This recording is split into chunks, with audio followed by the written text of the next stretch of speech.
Hello, welcome. Today, this is EthioTube. I want to show you children's table. Children's table made from wooden material. Wooden material have different uses. Our world uses wooden material in different kinds of our furnitures. Our life mainly attached with good wooden material, which wood is so very useful our materials. This is EthioBTube. Please like, comment, subscribe.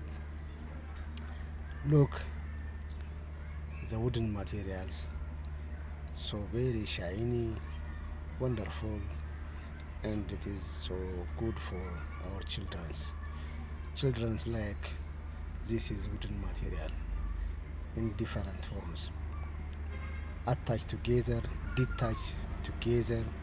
You can see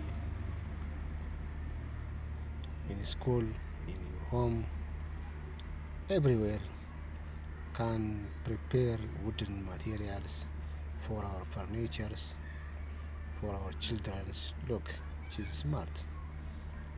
Look, I like wood and it is useless. This is Ethiopia. Like, comment, subscribe, please. Thank you for watching.